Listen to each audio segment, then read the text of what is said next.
All right, before we get into this clip, I'm just letting you guys know there's a lot of TDS here, okay? We're here to break this down and debunk the dysfunction and shut down the lies, guys. There's a lot of nonsense in this clip, all right? You already know joyless behar, and unsunny Hostin, aka cloudy Hostin, and poopy Goldberg are going to say the most unhinged things, as well as the rest of the cackling hyenas here on the spew, okay? So, you know, we're going to break this stuff down. Buckle up. It gets crazy. Smash the like button. Hit subscribe. Shout out to the King Squad. I appreciate you guys. You guys are awesome. And don't let anybody tell you any different. Let's get right into this video. Let's go.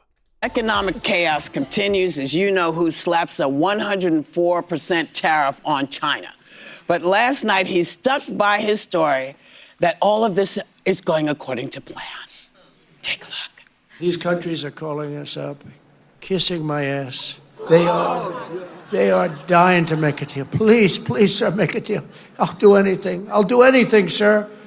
And then I'll see some rebel Republican, you know, some guy that wants to grandstand, say, I think that Congress should take over negotiations. Let me tell you, you don't negotiate like I negotiate.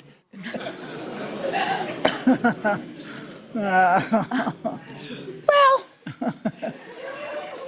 you know, I don't know if they're all kissing his ass to do this, but it seems like even his top advisors cannot figure out what is going on here.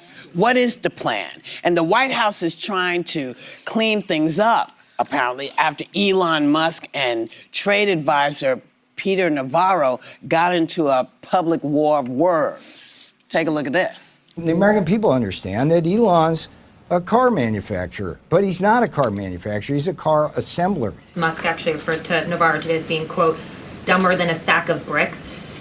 Are you at all, or is the administration, the president, all concerned that this is maybe impacting the public's understanding of these tariffs? It might be messing with the message on it? No, look, these are obviously two individuals who have very different views on trade and on tariffs. Boys will be boys, and we will let their public sparring continue. And you guys should all be very grateful that we have the most transparent administration in history. Boys will be, these are not boys. Oh. Wait a minute. So now we know what genders are. Poopy Goldberg. Whoopi Goldberg. Look at that. They know what genders are. Look at that. I mean, not too long ago, you guys were all for deleting private parts and inserting things and swapping areas and all types of interesting things to little kids and putting tampons in boys' bathrooms. Look at that. They know what genders are. These are grown men. Oh, wow. So I'm not sure that boys will be boys is going to fly, but, you know, what the hell do I know? Well, first of all, I don't know. What do you know? in order to kiss his ass, you have to get Mike Johnson out of the way. That's number one. Number two, what is his exact plan is what I want to know. Yeah. I was home, I had a cold yesterday, so I was home watching everything. And I'm thinking, he's trying to destroy the country. Now, why is he doing that? Just as a person in the audience, like, watching this. Yeah. So there's a couple of theories. Yes. And like, yeah, first of all, if he tanks the entire, what do you call it? Economy, the stock market, then all his billionaire friends can swoop in and buy everything low. That's not an original idea. That's Hakeem Jeffries said that. And the other thing, and in fact, today on Truth Social, Trump wrote, a great time to buy. The other theory is from James Carville, which I think is interesting, that he wants to stoke such instability and chaos to consolidate power for himself, so that people start to really go nuts, which we're starting to. No, we're not. Well, people are starting to get mad. Well, that's good. Yeah. You want them to get mad. But how? Yikes. There you have it. There you have it right there. I mean, it's going to get way worse. So we're going to just continue going. But you see, this is what I'm talking about. The left-wing, lamestream, mainstream media, they're all about these fear tactics, okay? Emotional terrorism, instilling fear in others to incite violence. I mean, you have these people so unhinged that they tried to delete this man Trump. They had him out here in John Wick 6. And then on top of that, now they're out here destroying Cybertrucks because they can't put tampons in boys' bathrooms and all types of, nonsense. I mean, this is the party of clowns. It is crazy. And they continuously have tricks up their sleeves. All right, so it gets worse. How mad will people get? What do you guys think about that? Let me know down below in the comments. And how broke will people get? And how many jobs will be lost? And then he can say, well, how many jobs will be made? Joyless Behar. She didn't mention that part. They don't mention the good stuff. They don't mention the good stuff at all. They just double down on theories and possibilities of negatives. And then when there are certain negatives, they just double down on that, and then they highlight it and put it in bold letters for everybody to see. And that's that. Okay. But whenever there's something good, they do not mention it. They did the same thing with Joe Biden, old Sleepy Joe, a.k.a. Jurassic Joe Biden, Amazonian Joe. And, yeah, you know, they literally said Joe Biden's fixing America and Joe Biden is Superman and he's here to save the day. He's got an S on his chest and Trump is the little mustache man reincarnated. That's literally what they said. But I mean, and then you have them saying that Bidenomics were way better than Trump's economy. It's ridiculous. Let me know what you guys think about all that down below in the comments. It's just, I can't with them. I can't. there's too much chaos, and now we're going to have martial law in this country, and he becomes a dictator. I mean, I don't know. That may be out of the bounds. Anything is possible. But it's possible. Yeah. So just as somebody watching the news, that's what I see. I'm going to be honest, though. The poor and the rich alike are losing money. Elon Musk might have lost more money than anyone else on the planet in the stock market. But by the way, but that's the point. Yeah. He's even hurting his wealthy friends. And anyone saying buy the dip, do not buy the dip. It keeps dipping lower. You will actively lose money. The best thing people... Is that financial advice? Did she just give financial advice? Wait a minute.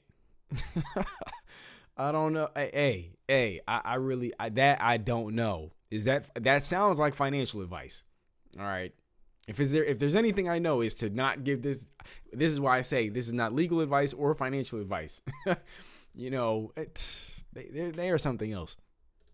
Can be doing is sitting back, calling their congressman and saying, please use your congressional power to push back on these tariffs that are going to move this economy back to like 100 years ago. But I know Peter Navarro well. I shared this with you. I am in no way surprised that global markets are in a free fall because he is the driving force behind these tariffs. This is a person that we would actively try to keep away from President Trump. Is it that he doesn't understand? He doesn't understand. By the way, he was economics? a lifelong Democrat, Navarro. but he's one of these... Navarro. Yes, Navarro. But he's one of these old school, like, just thinks we can be a purely protectionist nation that does no foreign trade with any other nation on earth. Yeah. That does not work in an interconnected global economy. And people from all over Trump's orbit are coming out and saying, this guy ain't smart. And Elon Musk, who I don't agree with on much of anything, I don't know why he's overseeing Doge.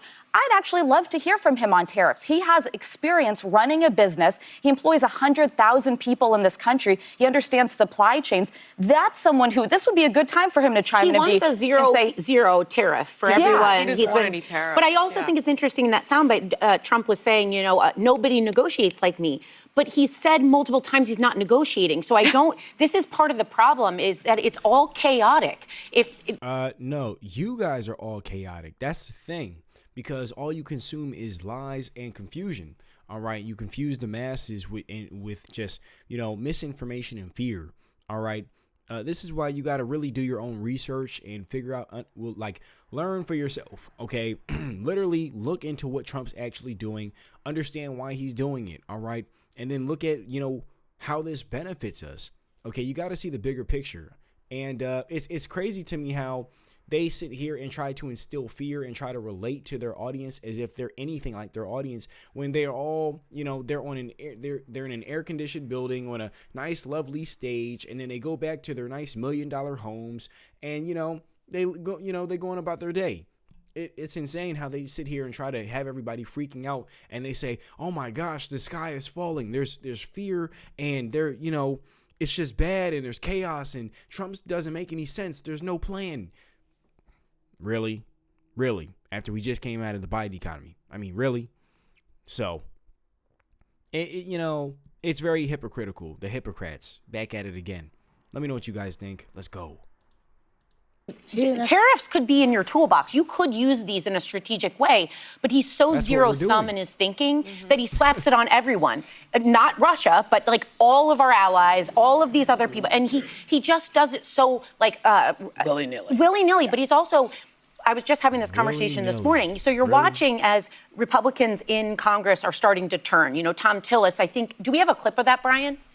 I'm assuming this all got gamed out because it's a novel approach. It needed to be thought out. Whose throat do I get to choke if this proves to be wrong? It just seems like we've decided to begin a trade war on all fronts. And that's okay if the person who thought this through has an answer for why you go after partners that we have a very long storied relationship with. I wish you well, but I am skeptical. Well, and he's not alone. There's a lot of other Congress people you're watching voters start to recognize because they voted in on a tough economy that they felt was not in great shape. And now this is happening, which is the opposite. You're also watching the billionaires fall by the wayside. They're all calling out on him and saying, we're losing billions. So I don't know if it's like equal. Man, she is definitely a Dem operative. I'm like, wow. You know, if I was a Democrat, I'd be losing my mind right now. Like, I'd be so scared. I'd be scared out of my mind if I was a Democrat right now. With all the stuff they say and spew out, excuse me, with all the stuff they say and spew out, you know, it's nothing. This is why I say it's nothing but fear tactics. Okay? She's just, oh my gosh, you know, it's chaotic. Everybody's turning against everybody. It's the purge. I hear sirens and nonsense and gunshots and bad stuff happening. And I'm like, what in the world? No. Okay, this is why you have to literally do your own research, okay? You have to look at the bigger picture. On top of that, recognize Trump is a businessman. His first term, the economy was booming. What makes you think that he doesn't have plans for his second term, for the economy during his second term to be booming? You know, you really have to think this thing through, but they're so busy riding the Trump train, the hate Trump train, that they're not looking for the positives. They're not looking at that. They're not looking at the fact that the stock market is skyrocketing after Trump paused the tariffs. They're not looking at any of that stuff, okay? They're not looking at any of that, all right? Trump is doing a 90-day pause on the tariffs for everybody but China. They're not looking at that. They're not looking at that. So it's pretty wild out here, guys. Let me know what you guys think down below in the comments. And yeah. Opportunity offense to everyone. It might be Joy's theory. I don't think he knows what he's doing. You know, I mean, he bankrupted. What we keep on failing to remember is that he bankrupted 2 casinos. He had 6 bankruptcies. Nobody does that. He's just not a good business person. He doesn't understand economics. His professor at Wharton Business School basically said he was the dumbest student he'd ever had in his career. And mind you, this is coming from people who did Biden. I personally, me, like they have. I hear them on mute at the same time. Like I'm reacting to this.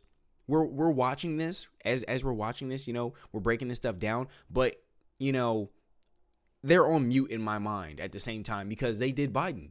They did Biden and thought Biden was going to bring us economic prosperity and get rid of student loan debt and all this other nonsense.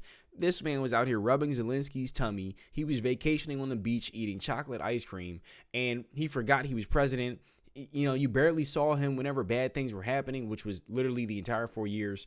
This man, he would pop in and out like whack-a-mole every once in a while and go, you know, Zelensky and you know, where am I again? And, you know, that was like the whole Biden administration. Okay, with Trump, we literally do have the most transparent administration we've ever had. Okay, so they're gonna discredit Trump, you know, 10 times out of 10. So it's just what it is, and that's to be expected with the Democrats. But let me know what you guys think. How do you feel about this? I think that, you know, it's just, this show needs to be canceled. And I mean, these are just facts. So Trump definitely doesn't understand economics. He's listening to someone who you say doesn't understand economics. And so there is no end plan. There is no game plan. He doesn't know how to negotiate. He couldn't negotiate himself out of a paper bag. But the issue here... But his narcissism prevents him from listening to people. From admitting that. Yes. And to Whoopi's point at the very beginning, meaning... She's wanting to talk about narcissism, all right? That's the projection that we talk about here, okay? They definitely do a lot of gaslighting and projection. And speaking of narcissism, it's just wild. It's wild. It is absolutely wild. I mean, you know, people from your party are literally, you know, smashing Cybertrucks and tutus. You know, really. that clip that we played, that he's saying, everybody's kissing my butt. They're actually not, because China has accused the United States of blackmail and declared that Beijing would fight to the end. The Canadian Prime Minister, Mark Carney, has said its friendship with the U.S. is over. Australia's Prime Minister, Anthony Albanese, said Trump's tariffs have no basis in logic, are not the act of a friend, and he called them totally unwarranted. Macron from France, he said the tariffs are brutal and unfounded. Who said this? We went from the envy of the world to the enemy of the world. Yes, Who said that? I don't know who said that, but what I will say, from my perspective, I'm looking at this and I'm thinking, no country can count on America anymore. They're going to ice us out economically. We're going to be on our own, because they're not going to be able to depend on a country that every 4 years could elect a dictator. They can't rely upon us. Well, the problem is the damage in many ways is... Dag. How do you wake up and look in the mirror every day and just be this negative and scared? How have you made it this far through life like this, thinking like this? That is amazing to me. That is just so fearful. And then, you know what I see out when I'm out and about? I'm in a blue state currently, and I see a lot of people really walking around fearful. It's actually kind of like wild to me to just sit there and see that. They walk around like afraid, like as if Trump is a madman, as if he's a real dictator or something, as if he's an unhinged, deranged king, and it couldn't be further from the truth. I mean, tell me you're uneducated without telling me you're uneducated. It is just amazing to me how they're just so delusional. This is why I say the TDS knows no bounds with them. Okay, TDS, Trump derangement syndrome, running rampant with Sonny Hostin and Whoopi Goldberg, and Joy Behar, and the rest of these cackling hyenas. All right, it's crazy. Done. So say he realizes what he's done and lifts these tariffs. You've already lost trillions in wealth. That is not coming back. People have lost as much as 30% in their retirement accounts. God. And then these relationships that we've damaged, we're pushing our allies into each other's arms away from us. And we're frankly putting China in a greater place to compete against. This is what I'm going to say about this. Yeah. All you countries who watch us, this is not our wish. No, it's not. This is not what the American people want. We don't like it. We don't like how it's being, we don't like how this is being done. That's why you will hear us kvetching about this as long as we are able, because no one we're talking to understands what's going on. And therefore, when they say America, they're not talking about us. They are talking about that very narrow band of America that they think they represent, that I think they don't realize they're starting to lose. Yeah, they're just unhinged liberals. The global markets are in a... there's a lot of chicken bok all over the place in this segment. Shout out to the King Squad. Okay, you guys are awesome. You made it this far. You guys are awesome. The best. We have the best squad, the best family here on YouTube. All right. Yeah, I don't expect these people to get it at all. Quite frankly, I have no hope. With these individuals. They're just very unhinged. They're very unhinged, and they're the party of anti-common sense. The emotional theatrics, and the victim Olympics. Okay, and fear tactics all over the place. It is just they don't want to understand. They just want to hate, and ultimately, I think it comes from a place of them hating themselves. That's how I perceive it. Let me know what you guys think down below in the comments. I think that, moving forward, I think that Trump knows what he's doing, and he's a risk taker. Okay, that's something that comes with being a business-minded individual, and he's not moving selfishly. That's another thing to really look at, another angle, to really pay attention to. He's doing what he believes is in the best interest of the people. All right, to put America in a better position. The whole slogan is, make America great again. So how do we do that? What's wrong with America? Why do we have to make America great again? Because there's so much damage done to it, and nobody seems to care. So we have to actually, stand up and get people in office who actually care about the country, and that's what we did. And we held the Biden administration accountable by removing them and putting Trump back in office. despite the liberals' attempts to delete this man and sue him to kingdom come and all this other kind of stuff. So that's that. It's insane out here. It's insane out here. So shout out to Trump. I look forward to seeing, how everything plays out. And you guys know where I stand. I'm optimistic about this. I'm big on the whole buying American and all that kind of stuff. If it doesn't work out, well then, Trump would have to hold that L. He would have to, hold that L. But if it does work out, these liberals will definitely have to put a sock in it. They won't. But yeah, it is what it is. They'll just find another thing to hate. All right. So that's just my thoughts on it overall. Let me know what you guys think down below in the comments, guys. Shout out to the King Squad. Smash the like button, hit subscribe, and I'll see you in the next one. Peace.